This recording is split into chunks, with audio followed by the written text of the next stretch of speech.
અને સુરત પાકિસ્તાનમાં નથી। આજે ગુજરાતના ગૃહમંત્રીએ રાજકોટના 4 ધારાસભ્યોના કહેવા પર રાજકોટની જનતાને હેલ્મેટથી રાહત આપવાનું નક્કી કર્યું છે। એ ગૃહ રાજ્યમંત્રીને જાણ હોય કે ગુજરાત, રાજકોટ, સુરત, અમદાવાદ ગુજરાતમાં છે। એક જ રાજ્યની અંદર 2 કાયદા હોતા નથી અને સુરત પાકિસ્તાનમાં નથી, ગુજરાતમાં છે।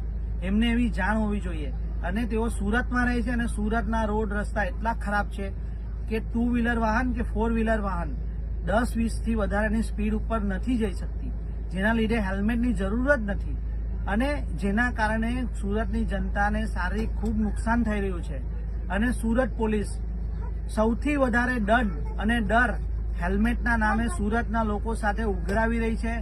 એ ખૂબ જ અન્યાય છે સુરતના લોકો સાથે। અને સુરતના જ્યારે 16 ધારાસભ્ય હોય, લાખો વોટથી લોકો એમને ચૂંટાવતા હોય, તે છતાં પણ તેઓ સુરતના લોકો સાથે અન્યાય કરી રહ્યા છે એવું લાગી રહ્યું છે। આજે સુરતની જનતા સામે જે રીતે અન્યાય થઈ રહ્યો છે, તો એમની સાથે સુરત શહેર કોંગ્રેસ સમિતિ એમની સાથે છે અને આ અન્યાય ચાલુ રહેશે તો અમે એમની સામે આંદોલન કરશું અને સુરતની જનતાને ન્યાય અપાવશું। જય હિન્દ, જય ભારત।